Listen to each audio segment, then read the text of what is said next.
Pemilu 2024 kembali diramaikan oleh kehadiran para selebritas tanah air. Sejumlah nama artis muncul dalam kontestasi perebutan kursi DPR RI periode 2024-2029. Namun, nama besar artis tidak lantas menjadi jaminan bisa masuk ke Senayan. Ada persyaratan yang harus dilewati agar bisa menjadi anggota DPR RI. Bagaimana partai politik menjaga ideologinya dalam mensejahterakan masyarakat. Jangan sampai kemudian partai politik ini terjebak menjadi organisasi pengumpul suara aja.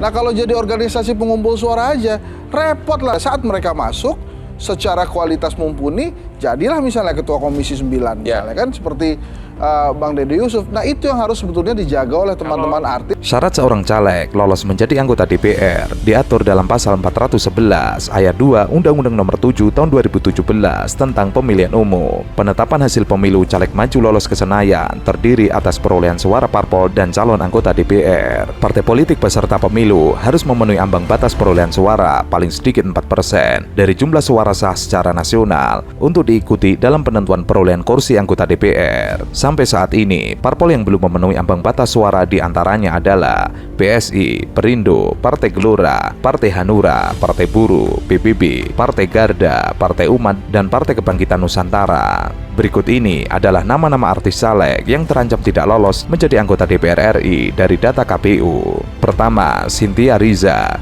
Cynthia Riza sebenarnya memperoleh suara yang cukup tinggi dalam DPR RI Dapil Jawa Tengah 5. Istri Giring Ganesa ini tercatat memperoleh suara 35.545 suara. Perolehan suaranya bahkan yang tertinggi dari Partai Solidaritas Indonesia di dapil tersebut.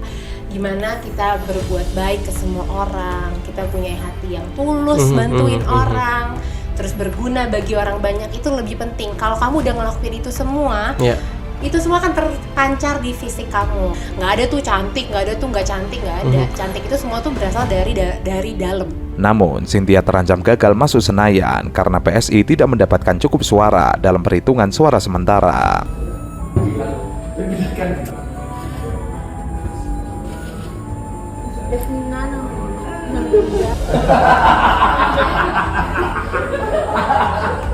Nanti kita mau kemana, ayo?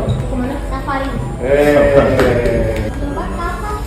Renovat tempat banyak teknologi. Halo, Mas. Saya nganterin anak-anak untuk kita mau ke Solo Safari kan. Kita tahu bahwa Solo sekarang sudah jadi destinasi yang biasa buat keluarga. Cynthia mungkin karena selama ini selalu ikut saya keliling dan dia rasa juga ingin menjadi wakil rakyat, pelayan masyarakat juga. Dia tahu bahwa gagasannya PSI memperjuangkan dan melanjutkan cita-cita besar dari Pak Jokowi seperti kuliah gratis, BPJS gratis itu kan harus terjadi. Saya juga bangga banget sama dia karena ya nggak gampang kan untuk terjun dan saya rasa ini panggilan luar biasa. Saya juga bangga banget karena dia berani keluar dari zona nyamannya.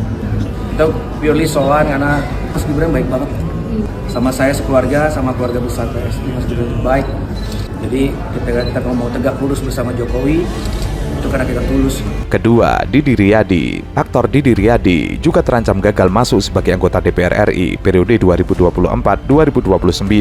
Ia diusung oleh Partai Nasdem. Didi bertarung di Dapil Jawa Barat 11. Drummer band Elemen ini hanya memperoleh suara 5.127 suara, terbanyak keempat dari calon Partai Nasdem lainnya. Ketiga, Arnold Purnomo. Arnold Purnomo yang terdaftar sebagai caleg Perindo juga terancam gagal di Senayan. Chef juri dari MasterChef Indonesia itu memperoleh suara 3.794 suara dari Dapil Jawa Timur 1. Suara Arnold juga masih tertinggal jauh dari Angela Tano Sudibyo yang bertarung di Dapil Jawa Timur 1. Alasan lain Arnold terancam gagal adalah perolehan suara sementara Perindo yang kurang dari 4%. 4. Aldi Tahir.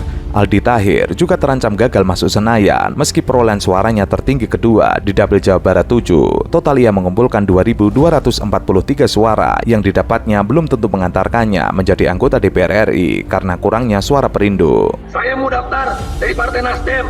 Kata Pak Haritanu, Nasdem atau Perindo? Salah ketik Pak, maksudnya Perindo. Gitu. Ya ampun. Cinta semua partai. Saya cinta PDIP, saya cinta Nasdem, saya cinta Golkar, cinta P3, Demokrat. Terullahnya rezeki jodoh maut, Masya Allah.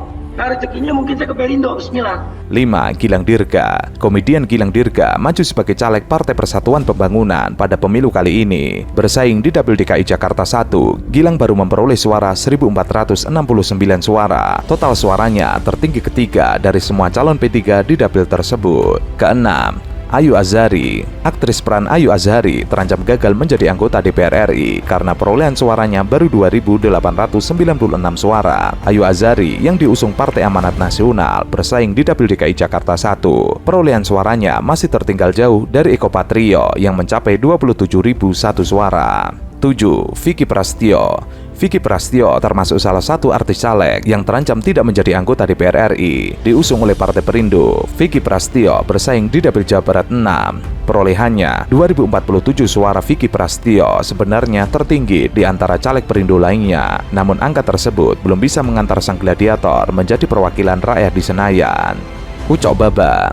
Usnan Batubara alias Ucok Baba ternyata ikut meramaikan bursa caleg pemilu 2024. Maju bersama Partai Persatuan Pembangunan, Ucok Baba bertarung di Dapil Banten 2. Perolehan suara Ucok Baba hanya 699 suara. Angka tersebut merupakan tertinggi keempat dari semua caleg P3 di dapil tersebut. 9. Giring Ganesa.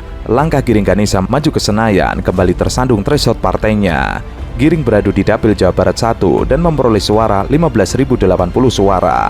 Meski tertinggi di antara caleg PSI lainnya, langkah mantan vokalis Niji ini tetap terhenti karena syarat batas ambang suara partainya. Dan terakhir, 10. Vena Melinda. Vena Melinda menjadi nama terakhir yang kemungkinan besar gagal masuk sebagai anggota DPR RI. Sebenarnya, suara Vena di Dapil Jawa Timur 6 merupakan yang tertinggi dibandingkan caleg Perindo lainnya, yakni 10.955. Namun, suara Perindo yang gagal menembus 4% membuat perolehan suara Vena sia-sia. Karena begitu banyak partai, maka pola pikirnya adalah untung dan rugi, mencari siapapun yang akan memungkinkan menambah kursi. Makanya untuk menjadi anggota partai tidak terlampau selektif, tidak perlu kaderisasi. Mau sehari 2 hari jadi caleg seperti Bang Aldi dan menang, dan itu yang dicari. Yang kedua, kalau soal batas dan kualitas kinerja, 2 hal, Bang. Anggota dewan itu tidak bisa mencerminkan dirinya hanya sebatas anggota dewan. Sekalipun latar belakangnya adalah artis, pengusaha, dan politisi, tidak. Dia menyuarakan suara partai. Sekalipun anggota dewan tidak punya kapasitas, tidak punya kompetensi, tidak punya pengalaman politik, dan di situ semua substansi, semua konten disuplai. Jadi secara tidak langsung anggota dewan itu adalah corong dari partai politik dan tidak boleh mengatasnamakan dirinya. Semua statement, semua pernyataan, dan semua sikap politiknya, termasuk soal kesejahteraan ekonomi, itu berdasarkan atas partai, bukan atas nama pribadinya. Tapi minimal kan publik berharap anggota dewan dari artis ini dia juga mengorkestrasikan kepentingan partai. Minimal rapat-rapat komisi dia menunjukkan sikapnya sebagai personal. Background artis ternyata juga bisa speak up.